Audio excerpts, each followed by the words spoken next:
U.S. President Joe Biden has dropped out of the race to the White House, changing the entire landscape of the upcoming presidential election less than 4 months before Americans head to the polls. He endorsed Vice President Kamala Harris as the Democratic Party now faces a historic effort to select a new nominee. This came after weeks of mounting pressure from within over Biden's age concerns and growing sentiment that he's destined to lose to Republican nominee Donald Trump. The abrupt announcement also followed Trump's lengthy nomination acceptance speech delivered last week, in which he called for unity after narrowly surviving an assassination attempt. For a closer look into the U.S. election turmoil, what to expect ahead, and what it means for South Korea, we have Min Jeong-hun Professor at the Korea National Diplomatic Academy joining us in the studio. Thank you always for coming in. Always my pleasure. And joining us from Washington, D.C. is VOA correspondent Jessica Stone. It's so great to see you today. We are very lucky to have you tonight. Good evening. All right, let's start with you. First and foremost, tell us in detail about how President Biden's withdrawal unfolded. What did he say? What are his aides, supporters, and donors saying? And was this largely expected in Washington? It was somewhat expected, but certainly not the way it unfolded, because at 1:46 on Sunday afternoon, most Americans and even most folks in Washington are trying to take a breather, especially after the Republican National Convention. But that is when President Joe Biden simply released a statement on social media indicating that he would leave the race and that he would endorse Kamala Harris. You see the statement that he released there on Twitter. And he really didn't tell anyone close to him other than his closest aides. So many of the people on the campaign didn't know until about a minute until he released that statement. Top Democrats in Washington didn't know until he released that statement. So it did catch quite a few people close to the president by surprise. It does come after that poor debate performance about 3 weeks ago, in which he slurred his words and made some incoherent statements. And the pressure, as you mentioned, had been building ever since. And particularly just in the previous 48 hours, it had really been building. We know that behind the scenes, former House Speaker Nancy Pelosi, a very powerful Democrat, was working the phones and trying to persuade him to drop out of the race. But ultimately, Democratic donors made their voices heard, telling the president that they would no longer support him financially. And so we did see this decision over the weekend released. And now we move forward with a new process and a new potential head of the party in Kamala Harris, the sitting vice president. It's a rare moment in American politics, isn't it? It makes President Biden the first sitting commander-in-chief to withdraw from a presidential race since Lyndon Johnson in 1968. And Biden endorsed Vice President Kamala Harris, as you said, to be the next Democratic Party's nominee. What comes next? How will the Democrats select the nominee? And is Harris likely to clinch the nomination? Well, I just want to point out I was not alive at the point of LBJ stepping down. So it's been a while for people of my generation and most political reporters, because we didn't live through that, right? So this is the first time in our lifetime. In his statement, as you mentioned, he did endorse Kamala Harris. Several other prominent Democrats have done the same, but she still has to earn the nomination at the convention, which is about 100 days away. One thing that can happen when she does, if she does, earn the nomination, meaning that she is able to get a majority of the Democratic delegates previously pledged to Joe Biden to support her candidacy, she can get access to his $96 million campaign war chest. And so that is a real advantage, of course, going into this election. Americans spend millions and millions of dollars on these elections, and this is likely to be a very closely contested one, and she will need the funds. It is unlikely that anyone's going to run against Harris, but there have been some names floated, many of whom have also either taken themselves out of the race since they were floated. People like Governor Gavin Newsom of California, Governor Roy Cooper of North Carolina. These are also people who are potential running mates for Harris, because should she clinch the nomination, she also has to talk about who is going to be her vice presidential candidate. We know that there is already been some polling about Democrat support for Harris, even some polling on Harris versus Trump. And we know that according to an ABC Ipsos poll, 3 out of 4 Democrats do favor Harris as the nominee. But there's also this concern within the party that this not be a coronation, that it does not appear that Harris never really had to run for this position because, of course, again, she was on the ticket, but she was not the top of the ticket when those primary voters voted for the Biden-Harris ticket. And so she can't simply sweep in and take over all of those delegates. As she said in her own statement, she has to earn them and plans to do so. So she's been working the phones, talking to delegates, talking to Democratic donors, and talking to top Democratic officials, asking for their support, really running again a new campaign within the Democratic Party. It looks like Vice President Harris is receiving a growing chorus of endorsements, with all 50 Democratic Party state chairs throwing their weight behind her. Although former President Obama and former Speaker Nancy Pelosi are yet to endorse her, as you mentioned, some analyze that it's a strategy to avoid the appearance of a coronation. So we can say that she is the overwhelming frontrunner, at least for now. Professor Min, now Trump has said that Harris will be easier to defeat than Biden, with a Trump campaign saying that Harris was Biden's quote-unquote enabler-in-chief. They owned each other's records and that there's no distance between the two. Now, while some Democrats are questioning how Harris would fare up against Trump, up against now seemingly invincible Trump, what's your take? Well, there are 2 things that I want to make a comment. First of all, Trump, I think, pointed out that the Harris is just the second person of the Democratic Party or the Biden administration. It means that the Harris is the vice president of the President Trump, and they worked together under the Biden administration. And in terms of the Trump's campaign this year, the target point is that the former President Trump is criticizing the bad performances of the Biden administration, like the inflation and cost of living, the southern border crisis, and messing up the foreign policy in Ukraine and Iraq and Hamas war, something like that.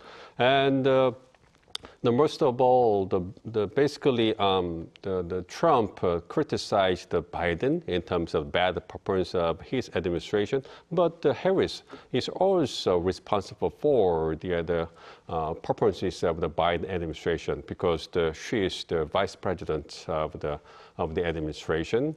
So the Trump wants to make the Harris is just another person of the same Biden administration. So little difference in terms of making bad performances in terms of the current administration.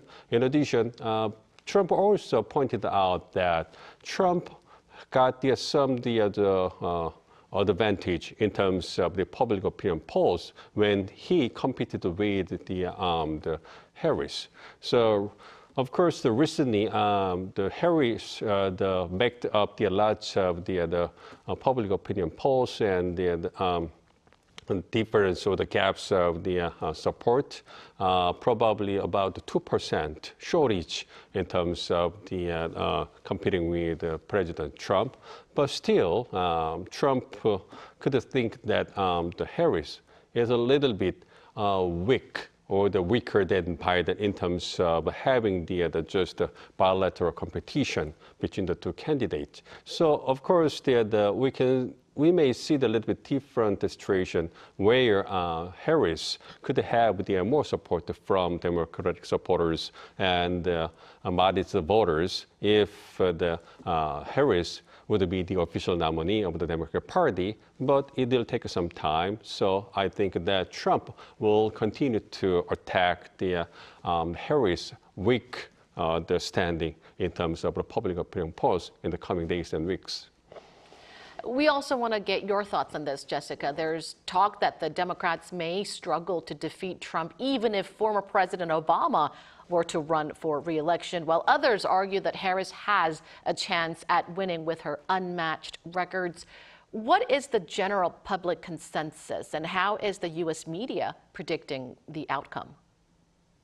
Well, listen, there is no question that there is renewed energy in this race because we now have a 59-year-old candidate on the Democratic side, potentially against a 76-year-old in former President Donald Trump. So the question of age is certainly removed from the quiver of the arrows for the Republican Party. And now it comes down to experience and record. And we know that the polling up until now has really indicated that Harris does not poll terribly differently against Trump than Biden did, just a couple of points ahead.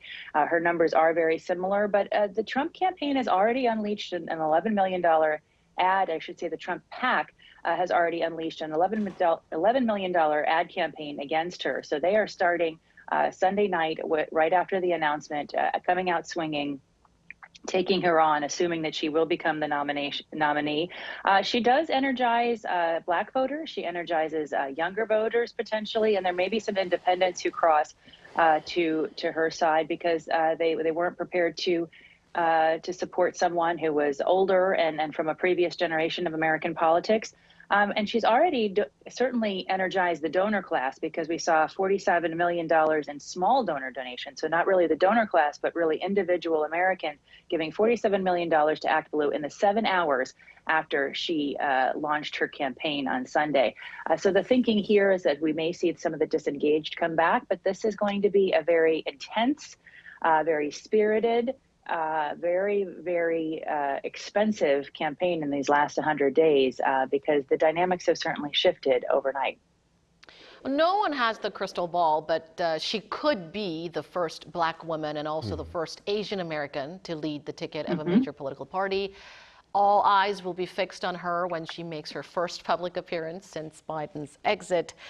Now, Professor Min, last week, Trump accepted the Republican Party's nomination in a lengthy speech, in fact, the longest political convention speech in modern U.S. history, and he closed his address with appeals for national unity and healing. Does this signal a possible change in Trump campaign's strategy since the assassination attempt?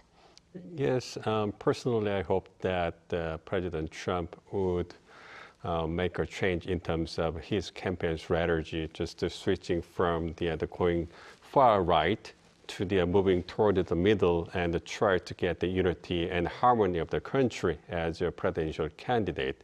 But anyway, during the convention period, he tried to show some the changed attitude in terms of emphasizing the unity and harmony and the peace and prosperity of the country. And he also mentioned that he would be the president for all Americans, not just half of them or something like that.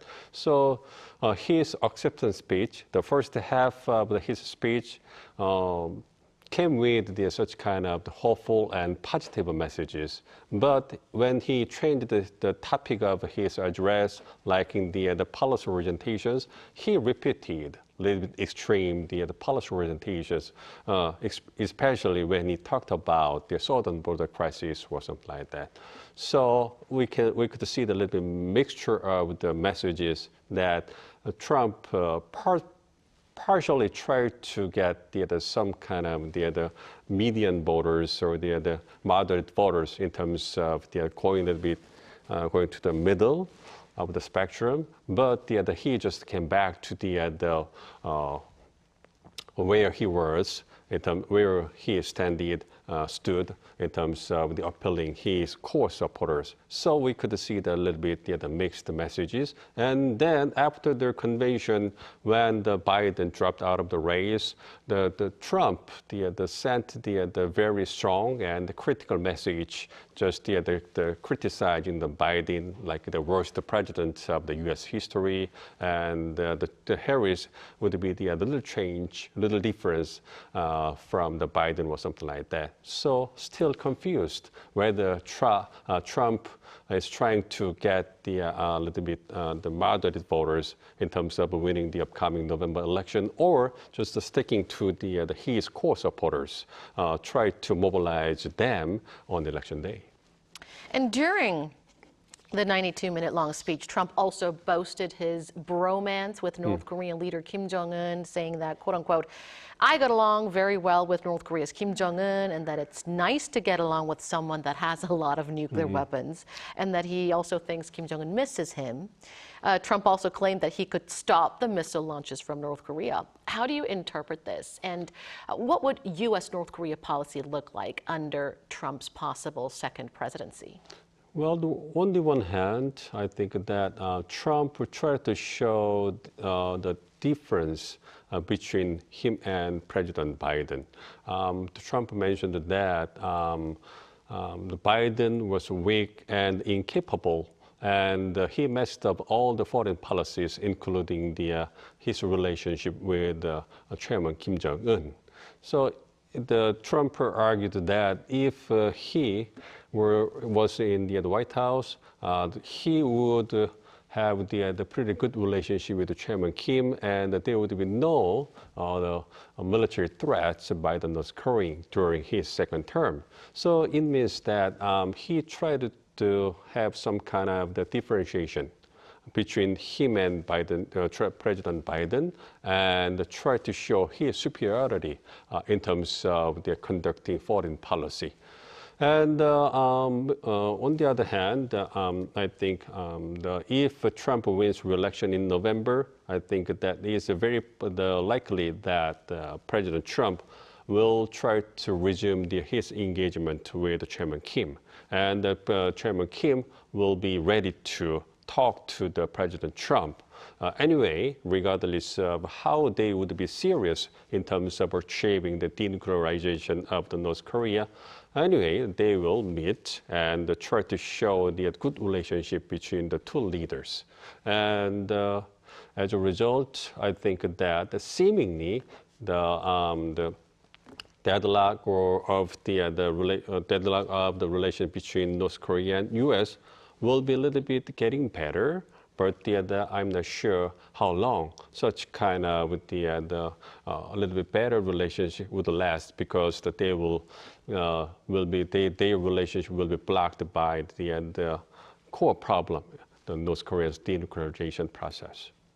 So there is a higher chance for the leaders of U.S. and North Korea getting together under Trump's presidency, but we're not sure yet how the two will be able to resolve the nuclear impasse. So we will see the kind of another political show between the two leaders, just shaking hands and smiling together, but a little bit the progress in terms of the denuclearization of the North Korea, and little contribution to the security situation of the Korean Peninsula.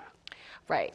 And Jessica, Trump received a heroic welcome at the Republican National Convention after he narrowly survived the assassination attempt, apparently further unifying his supporters. And it looks like his legal woes are fading away as his campaign got a fresh boost. Could you give us the latest developments on where his legal cases stand? Yeah, and he talked about some of the latest revelations of that melting away on the campaign stump during that 90-minute acceptance speech for the nomination on Thursday night. You know, he's only been convicted in one of 4 cases, that being the hush money case in New York, 34 felony counts. So he is a convicted felon. But the other 3 cases are unlikely to go to trial before election. And as you said, they do appear to be, in some cases, melting away. So an update here in the federal election interference case, where Trump was accused of conspiracy to overturn the 2020 election, he claimed immunity. And earlier this month, the Supreme Court largely agreed with him.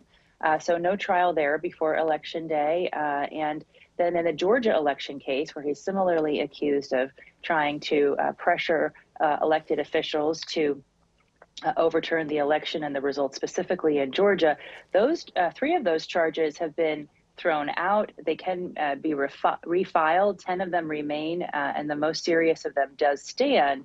But again, there are no trial before Election Day. And finally, in the classified document case, this is what President Trump was talking about on the campaign, in the acceptance speech on Thursday night. He was accused of keeping national security documents intentionally after he left office.